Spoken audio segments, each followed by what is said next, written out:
All right, guys. Okay, let's break it all down in this draft. This is where the mind games begin. Picks, bans, and strategies will set the tone here before we even hit the land of dawn. Let's go. So, remembering other thing about, I don't know if you guys Jared mentioned, but King was a jungler in others championships. Remembering the first time he had MPL Brazil, MPL 1, 2, 3, 4, 5, and MPL Latin, he also just go to be a jungler all the time. And he was a famous jungler in the season 1 because the assassins in the meta. So he got a lot of respect. Then the season 2 to the 5 to Latin and things make the meta tank, and he's not so comfortable about this, but he's also all the time doing his jobs and things like that. And when he came back to assassin meta, he just don't perform as the same way. So he just not improved a lot, but now he's in XP lane, and I want to see more about him in these games. I watched it the past week. Past week. Yes.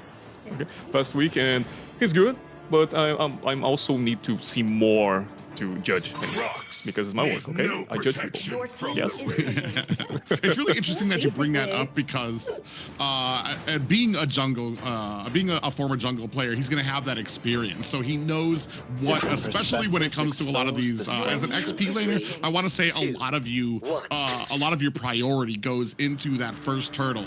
What can you do to try to help out your jungler to either zone out the rest of the enemy, help the jungler to make sure it's not a 50-50 shot? So that's going to be some great, interesting knowledge, knowing that he does have that experience, and he could possibly bring that from the XP lane to a lot of these objective clashes. But already on the board, this is something that I want to say has been back and forth between both at North and South. The use and the priority of the Marcel pick. Sometimes in the north, I see sometimes the Valentina goes first better. Also, Valentina just first pick is common, such a common thing there. Oh, there it is. Your Valentina's been chosen right there. I guess that would combat like the Marcels. So we're gonna see double Marcels on the field. That's gonna be fun. A lot of free golden hour, right? That's actually perfect. That's exactly what it is. And the only thing for me has been, I feel like a lot of teams right now, they use Marcel interchangeably, like you see with a lot of other roams, as a setting kind of roam, that I feel sometimes Marcel, he's a very niche pick that you need to have a very specific comp to be able to take advantage of it, or else that golden hour is upsetting your team just as much as it is the enemy team, freezing hits, and possibly taking away good chases that you might have. Some of the big ones that we've seen so far have been the Terizla, the Guinevere mixed in with it, even the Chonge pickup that kind of got mixed in with it as well, that has been really successful here in the South. On the side of Rage, does look like they're going to go ahead, Phoveus to counter out the Valentina, and a Farsha pickup. That's the signature of Syndra, okay? Farsa, it's a comfort pick for him. Also, we have Ivy and Valentina too for him, but Farsa is like the things I tried to say the other times. He can do 1v5 a lot of games, okay? He just protects his base. If you want, like, the 4 players of Influence Rate died, and we have all the 5 of DreamMax going to his base, he will defend it, and he will guarantee this. Almost the takes he have, he do this a lot of times. Okay, it's not when I'm here. I'm just doing the not lucky team. Okay. So, we have glue. We in the North League have a lot of glue roamings. It's some specifically we see XP glue. I like it more when Science Terizla pick, so glue can play against very well, but. Also, we have a lot of the roaming picks. Here is the same? Only roam, or we have the 50-50? Yeah, over here is being smart. They're taking out the Gwen. What were you going to say, Private? I think it's been about 50-50. We've had it featured on both sides as well. I do want to say I witnessed one game here in the South last week where they absolutely dominated the glue by having the Kalea and I believe it was the Lunox. So you immediately had the Tsunami Slam snatching glue up as soon as he did the split, and then the immense amount of damage that Lunox was able to put onto him, it made short work of him, which is at the time made people, I want to say, a little bit more sketchier about that immediate domination that you usually get with the glue pickup. Yeah, the glue is he has a hard time against Lunix for the fact that she can do, I'm not even sure what that move is, but where she goes into a circle and is like not catchable, right? Her escape ult, so that's one of the things that like for one is a good counter to glue for a mid laner, right? We have the bans in you call how you spell it? Yeah, spell not how to say Guinevere. What? Guinevere. We call it Guinevere. Oh, Guinevere. Oh, wait, say it again. Guinevere. Guinevere. Guinevere. I could be fancy. I'm gonna start saying it that way. I'm just kidding. Hey, I kind of like the way he said a lot of the names coming out from Influence Rage too. I'm like, man, I need to scribble some of these down, rolling the R in there too as well. But as we move on to the second banning phase, I like that we're taking out the Hilda, taking out a lot of the early game pressure, maybe looking for a squishier assassin pickup on the side of Influence Rage. They still do have the Khalid to pick up though, which is just, I feel like, as much, if not maybe more of a threat to a lot of these squishier junglers that Hilda also is a little bit of a threat to. Link have a lot of picks in roaming things. One of the most popular since the days was the Grok. He do a lot of things in the last championship with Grok. He's good at it, but Khalid is also something he picks the most in this championship, right? I see the games, but this heart so he like it. Steadfast. We forgot all about the Sora here. They just got a Sora. Oh, yeah, and that's going to mean, that's going to be depending on how well that Rage is going to be able to kind of zone out and kind of keep that distance from the Sora. This might mean a big detriment, especially for a pick like a Farza, who needs to stand still for that Feathered Airstrike to really be doing a bunch of damage. That might be a huge target for the Sora pickup here from DreamMax. We're going to see how that kind of shapes out as we're waiting for those last two pickups for Influence Rage. To see what they're gonna choose for sure. Sora is gonna be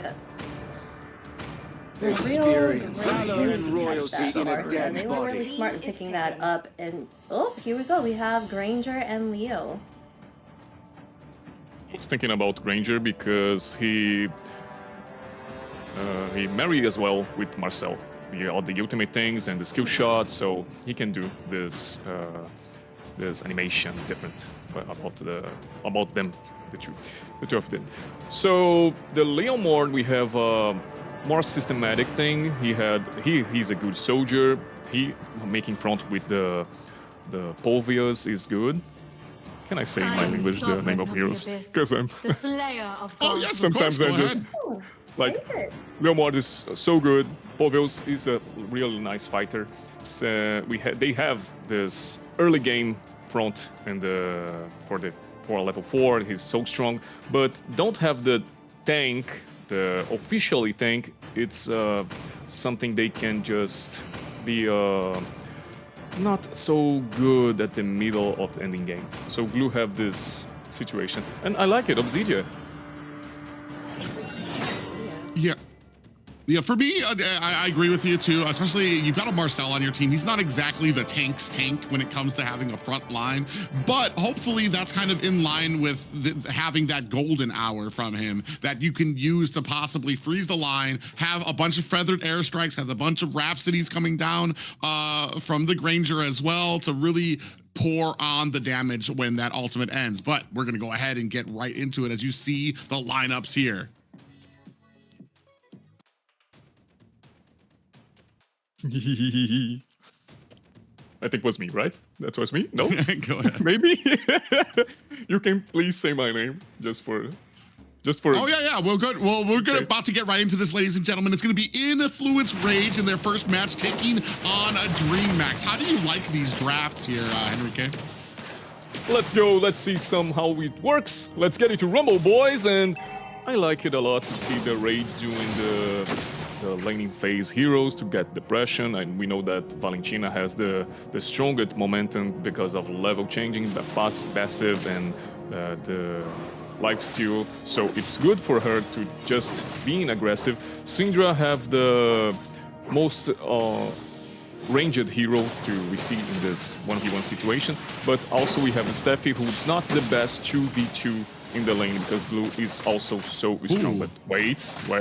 Yeah, Blink actually takes a lot of damage there. He's going to have to escape. I want to say Influence Rage was being a little bit wiser about their rotations. You saw a big three there, Steph Hooten, and I believe that was Syndrak rotating together to make sure that they cleared out together and that they didn't kind of get caught out there. You see Blink trying to get that information back to his team about where the jungler is on Influence Rage's side.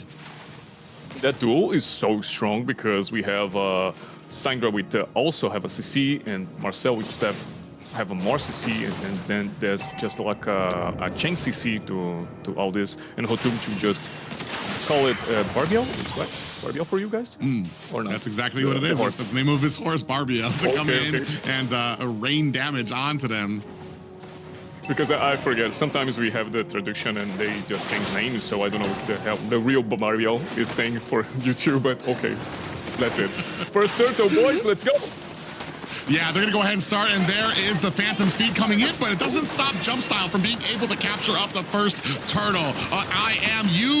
Phantom Steed comes out as well from DreamMax. Down goes Hooten. Arctic takes down Blink. That's gonna be 1-for-1 for both teams, as both of them looking to disengage, but that's gonna be a first and free turtle for the side of DreamMax. Good for DreamMax because it's a one kill, just a kill in the jungler, the enemy jungler, and then the turtle. So they started like the 300 to 500 in the gold front of the Influence Rage. It's not so much, but it's also a good start. Yeah, a good start, but for me, I'm kind of the big question for me. Steffi's he's very close to getting level 4, and I definitely want to see if Influence Rage can really start utilizing this golden hour. We've seen so many teams. I think we've had 2 teams here that have been successful with it here in the South. I think we've yet to see it utilized successfully in the North, and it's one of these things that is really, especially with him being a new player, especially with him being a priority. Speaking of why. J-Kite able to use the Feathered Airstrike IMU to find another kill for DreamMax. Okay, so you're talking about the golden hours, so you can tell me. You miss Changi, right? You missed the Changi, okay. But there's a lot of damage potential here, whether you have the Feathered Airstrike or the Rhapsody coming from Fury. Ooh, a big engagement here. A nice closeout on the back end. Chimera in trouble, gets caught into the golden hour, but is able to find himself and escape. Nice try, bro, nice try, but not so good at it. He can do all the tower, is not so difficult because obviously he wants to do the passive first, then the ultimate, but you can just do the ultimate and Farsa have all the range to just drop it down, all the meteor from the space. So, okay, let's go to the second turtle. Yeah, they're going to go ahead and start, and as you can see, Jumpstyle coming in there. It's good positioning here for the side of DreamMax. On the back end, you see some damage coming out there. Feathered Airstrike raining down from the bush there by J-Kite. I feel like J-Kite's utilizing this Feathered Airstrike better than Syndrak is right now. As you can see here, down goes Jumpstyle. So they do lose a person in taking this second turtle. The DreamMax have more easiest way to pick it up the turtle.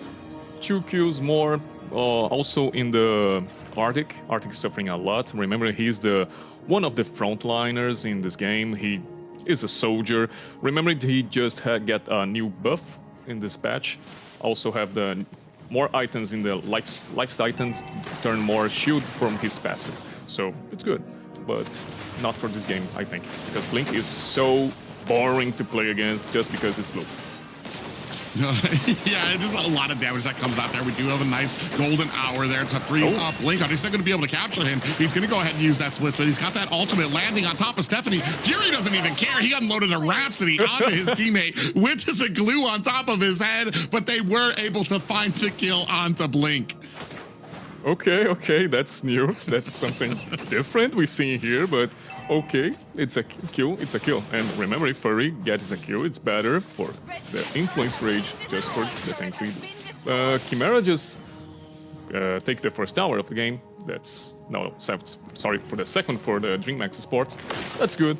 And remember, the Chimera is a late game carry. It's a good marksman for all these three items, I guess. But Fury enters in the game more early than her. So we see a lot of timings when 5 minutes happens. Fury can have a timing with his friends and do the teams just for roll into the victory.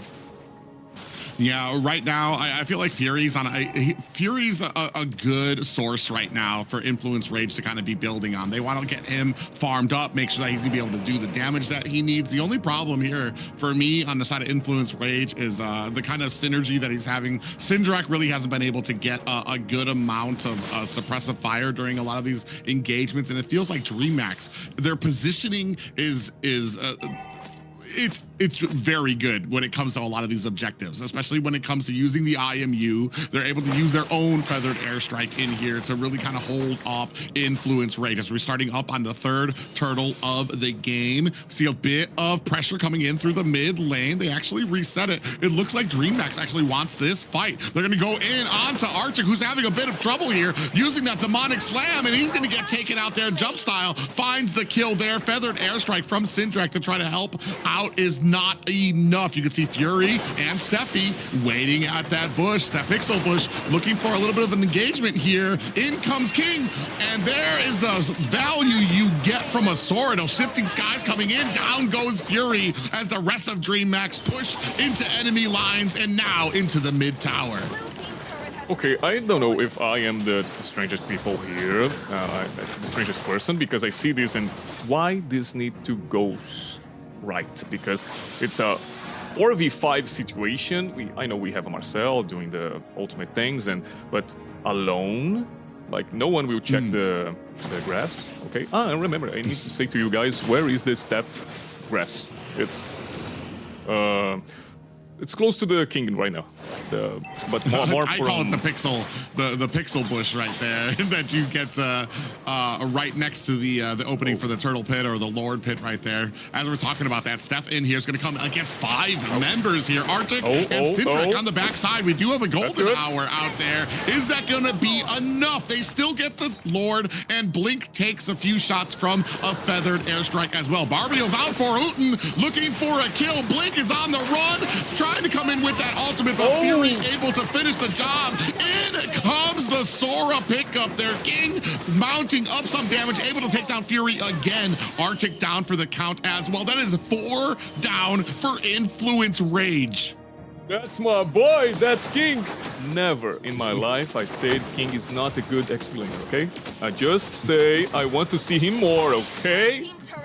But he's also doing the right thing. King also played sometimes in the jungler with Sora in the beginning of his launch, so it's normal for him to do these things. But it's more happier to do this with the spell, so he used the flicker. Okay.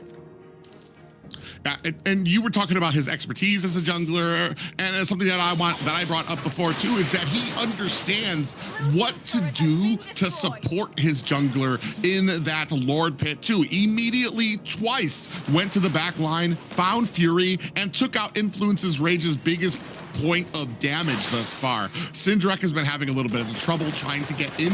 I feel like he's just not been close enough with a lot of those feathered airstrikes, just because DreamMax has been doing such a great job of having a lot of the points at these objectives covered. Houghton in trouble, gets taken out by Chimera. Now Steffi coming in, golden hour, is able to catch Blink, but I mean, that's a tanky boy you're going for. Jump style comes in, they do adjust the golden hour, but it's not enough, and still DreamMax continues this offense at the gates of Influence Rage. Remembering King's, as you say, he had a lot of frustrations being a jungler, so he just turned this in the XP lane, just like, I can help you, boy. I know what you're feeling, so I'm here to help you and improve your game, okay? And then they just hug themselves and everything is happy. So, in this game, DreamMax Sports have a 11-4 in the match. How can I say this? That's correct. Match. That's correct.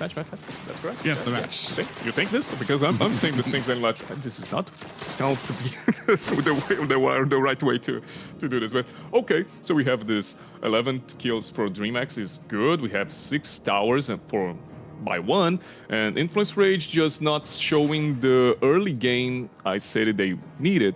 They have it. So we're passing the way. They have 11 minutes to the game. We're changing to the middle game, and we have a Chimera who is the strongest in he's the marksman thing, and growing up.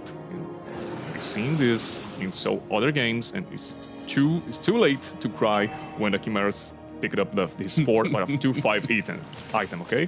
So let's go. Let's go to another one, another Lord. Let's go. Yeah, you bring up a great point that it's going to be, as we move later and later into this game, it just becomes more and more in favor of DreamMax, especially with some of these late game picks. Jump Style still able to get the Lord, even with the Golden Hour coming in there. Influence Rage now on the back foot. They do have the Feathered Airstrike raining down damage, but DreamMax, very wisely, they don't look for the engagement. They don't favor these in the jungle type of fights just right now. They got the Lord, they back up immediately, and what a wise play by them. I felt the Influence Rage don't having a good communication. They seem just like Steffi all the time, doing the start, but we don't have the follow from the Influence Rage. I know it's obviously Arctic can, it being Povius, just walk to the objective because he's slowly, okay, like I understand he have a weapon more heavier than him, okay, but we don't see all the team. The team does. Oh my God, cool. Arctic. Yeah, as you're talking about okay? as you're talking about Arctic being very slow here, oh my God. It's latched onto by Blink. Jump Style is able to find a kill there as well. King raining down damage as well. Finally able to answer back is Fury, but there are 3 down for the side of Influence Rage as DreamMax turned their attention to some of these high ground towers. Lord now at the core. The rest of DreamMax putting on the pressure, and that is going to be game 1 smooth and crisp for DreamMax. Victory!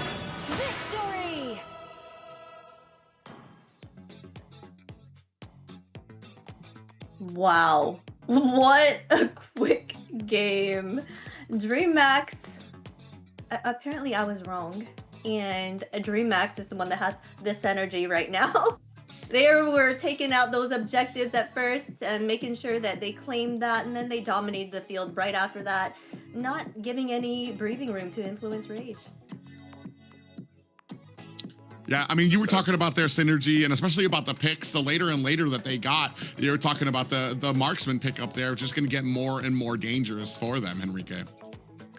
Yeah, so I miss saying all the good things from Influence Rage right now because they lost, and I'm having this low feeling right now just because I say Lucinda can hold up the base against 5 and then he didn't do nothing, so sorry. But in my times, okay, he do this, and I have how to prove it because all the videos are saved in MLBBR Sports, okay? Just saying the social media. But also what I think about is I said about how Glue is a strongest pick against Povius, about Terizla, just because of this. And we see a lot of times Arctic just have a pick off in the same position, the same way, and he can't do nothing. And it's sad for them, okay? For me, it's okay. And other question is, 12 minutes is the most fast game of you guys or not?